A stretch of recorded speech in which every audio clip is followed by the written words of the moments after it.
नमस्कार दोस्तों, एक बार फिर से स्वागत है एक और नई वीडियो में। मैं हूं आपका दोस्त गिरीश। दोस्तों, आज की वीडियो में थोड़ा डिटेल में बात करेंगे मारुति की स्मार्ट हाइब्रिड टेक्नोलॉजी के बारे में। मारुति अपनी गाड़ियों में ये टेक्नोलॉजी लगा के देती है, यानी कि आपकी गाड़ी में एक ऑल्टरनेटर लगा हुआ है। मोटर तो नहीं कहेंगे, वो स्टार्टर मोटर का भी काम करता है और व्हील्स को पावर देने का भी काम करता है, या कहें कि इंजन को सपोर्ट करता है ज़्यादा टॉर्क निकालने में या ज़्यादा पिकअप में। तो इसके लिए दोस्तों मारुति ने एक अलग से लिथियम बैटरी यहाँ को पैसेंजर सीट के नीचे लगा के दी है। आपको पता है फ्रोंक्स में, या फिर ये जो आप ब्रेजा देख रहे हैं, ग्रांड विटारा देख रहे हैं, सियाज देख रहे हैं, या फिर आप अर्टिगा देखते हैं पेट्रोल इंजन के साथ वाली, क्योंकि अब तो पेट्रोल इंजन के साथ ही आती है ये गाड़ी।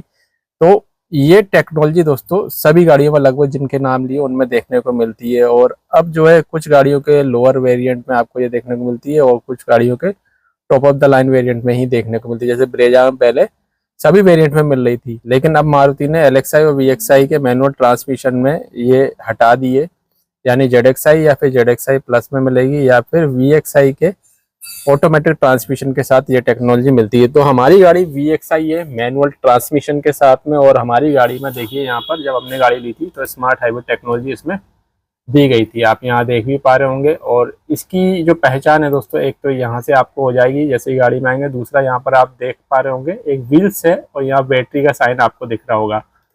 देखिए मैं यहाँ से दिखाता हूँ। हाँ, तो देखिए यहाँ पर बैटरी दिख रही है। तो गाड़ी जब चलती है दोस्तों तो ये व्हील है ना, इस तरफ एक साइन आ जाता है। जैसे गाड़ी का इंजन स्टार्ट होगा या चलेगी गाड़ी, तो यहाँ साइन आ जाएगा इंजन का। अगर गाड़ी इंजन से पावर लेगी तो एरो व्हील्स की तरफ जाएगा। अगर गाड़ी बैटरी से पावर लेगी तो बैटरी से एरो व्हील्स की तरफ जाएगा। अगर दोनों से पावर लेगी तो दोनों तरफ से एरो जाएगा। अब ये जो टेक्नोलॉजी दोस्तों कितनी कारगर है, वास्तव में क्या माइलेज इंक्रीज होता है। और अगर आप ब्रेजा लोअर वेरिएंट लेने की सोच रहे हैं और आप सोच रहे हैं कि बहुत ज़्यादा बेनिफिट मिलता है माइलेज का, तो ये भी मैं आपको बताऊंगा कि आपको लोअर वेरिएंट की जगह जेडएक्सआई या जेडएक्सआई प्लस पे जाना चाहिए। तो देखिए दोस्तों, ये टेक्नोलॉजी काम तो करती है, लेकिन इतना बेहतर तरीके से काम नहीं करती है। कहने का मतलब ये है कि बहुत ज़्यादा अंतर नहीं आता। हालांकि कंपनी क्लेम जो माइलेज है या फिर एआरआई द्वारा जो टेस्टेड माइलेज है दोस्तों, उसमें काफ़ी अंतर देखने को मिलता है। जैसे कि नॉन हाइब्रिड यानी नॉन स्मार्ट हाइब्रिड गाड़ी का जो कंपनी क्लेम माइलेज है, अगर ब्रेजा की बात करें तो 17.38 किलोमीटर है। जबकि मैनुअल ट्रांसमिशन के साथ आप अगर स्मार्ट हाइब्रिड वेरिएंट लेते हैं, जैसे कि जेडएक्सआई लेते हैं, या फिर ये जो गाड़ी है वीएक्सआई जो पहले आती थी 2023 के स्टार्टिंग में, तो इसमें स्मार्ट हाइब्रिड के साथ कंपनी 20.17 केएमपीएल का माइलेज क्लेम करती है। अब यहाँ पर भी दोस्तों दो चीजें हैं, जैसे कि एलॉय व्हील वाला वेरिएंट है, जैसे जेडएक्सआई वेरिएंट है तो 19 पॉइंट समथिंग कुछ कंपनी क्लेम करती है। और अगर आपके पास एलॉय व्हील नहीं है, यानी कि स्टील व्हील है जैसे कि वीएक्सआई एलएक्सआई में, तो यहाँ पर 20.17 केएमपीएल का माइलेज कंपनी क्लेम करती है। तो स्मार्ट हाइब्रिड से दोस्तों आपको थोड़ा सा माइलेज तो ज़्यादा मिलता ही है, साथ में आपको एक एक्स्ट्रा टॉर्क भी मिल जाता है। यानी इंजन को सपोर्ट के लिए जो स्टार्टर मोटर दी गई है वो हेल्प करता है, जिससे आपको इंस्टेंट पिकअप भी मिलता है, माइलेज भी बढ़ जाता है। अब देखिए ये चीज़ तो ठीक है, लेकिन ये बहुत ज़्यादा कारगर नहीं कहता मैं इसको। कुछ परसेंट यानी करीब 2.25 किलोमीटर का माइलेज आपको कंपनी ज़्यादा क्लेम करती है। अब इसके लिए अगर आप जेडएक्सआई या जेडएक्सआई प्लस पे जाते हैं तो आपको फीचर तो मिल जाते हैं, साथ में ये टेक्नोलॉजी तो मिल जाती है, लेकिन मान लीजिए आपकी गाड़ी की जो लिथियम आयन बैटरी इसके नीचे लगी हुई है वो कुछ साल बाद खराब होती है। वैसे तो ये बहुत सालों बाद खराब होगी, करीब 7-8 साल तक आराम से चल जाती है, तो इसकी दिक्कत नहीं है। लेकिन अगर मान लो खराब होती है तो इसका अच्छा खासा खर्चा है, 70 से 80 हज़ार का खर्चा इसका आता है, यानी रिप्लेस करने का। दूसरा, जो अभी जो सबसे मेजर चेंज मैंने देखा है दोस्तों, मारुति ने अपनी सभी स्मार्ट हाइब्रिड गाड़ियों को रिकॉल किया था सॉफ्टवेयर अपडेट के लिए। यानी सर्विस सेंटर में बुलाया था कि आप अपनी गाड़ी का जो सॉफ्टवेयर है वो अपडेट करवा लीजिए, स्मार्ट हाइब्रिड का जो सॉफ्टवेयर है अपडेट करा लीजिए। यानी जो इसमें स्मार्ट हाइब्रिड टेक्नोलॉजी लगी हुई है उसकी जो कोडिंग की गई है या फिर प्रोग्रामिंग की गई है ईसीएम में, उसको कंपनी ने अपडेट किया है। पहले क्या होता था दोस्तों, जो गाड़ी है चलते समय इंस्टेंट अगर आपने एकदम से एक्सीलेटर पेडल को दबाया तो तुरंत बैटरी से पावर लेने लग जाती थी इंजन के साथ साथ। लेकिन अभी पता नहीं दोस्तों क्या है कि ये टेक्नोलॉजी उस तरह से काम नहीं कर रही, यानी कि बैटरी से पावर जब इसका मन होगा तब लेगी। अब वो किस हिसाब से इन्होंने जो है अपडेट किया है या फिर कोडिंग करी है, मुझे लगता है कि बैटरी की लाइफ को इंक्रीज करने के लिए ये चीज़ की गई है। और अगर आपकी बैटरी डिस्चार्ज है, जैसे कि आप यहाँ देख पा रहे हैं, अभी जो है हमारी बैटरी हाफ चार्ज है। अभी ये काम करेगा, ये टेक्नोलॉजी काम करेगी, लेकिन पक्का नहीं है कब काम करेगी। तो ये कह नहीं सकते कि कब बैटरी से पावर लेगी गाड़ी, यानी जो मोटर है वो पावर लेके इंजन को असिस्ट करेगी, हेल्प करेगी। पहले क्या होता था, जैसे ही हम इंस्टेंट एक्सीलेटर पेडल को दबा देते तो तुरंत पावर मिलता था, लेकिन अब जो है दोस्तों अपडेट के बाद ये चीज़ नहीं हो रही है। ऐसा नहीं है कि पावर नहीं लेती, लेती है, लेकिन अगर आप सोच रहे हैं कि हर बार ले तो हर बार नहीं लेती है। तो अपडेट के बाद ये चेंज किए गए हैं। अब इसके पीछे का जो कारण है, जैसा कि मैंने आपको बताया, मैंने बात की, बैटरी की लाइफ को इंक्रीज करने के लिए ये चीज़ की गई है। लगेगा गाड़ी को तो पावर लेगी, नहीं लगेगा तो नहीं लेगी।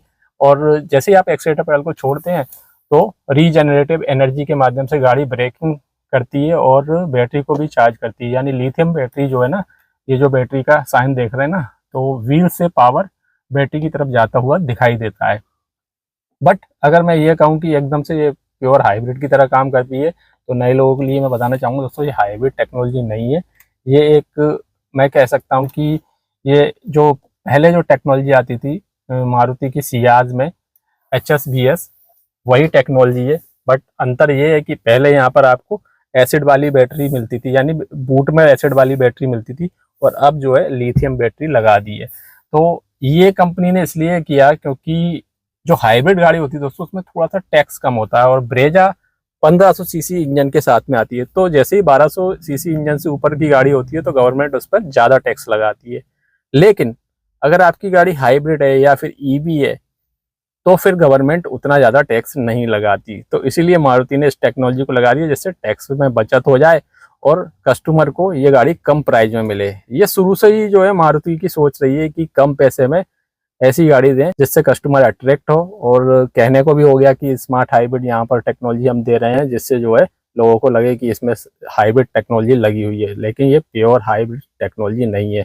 इसके कुछ नुकसान भी मैं आपको बता देता हूँ, जैसे कि आप कुछ समय बाद अपनी गाड़ी में CNG फिट कराते हैं तो इसका अप्रूवल आपको नहीं मिलता।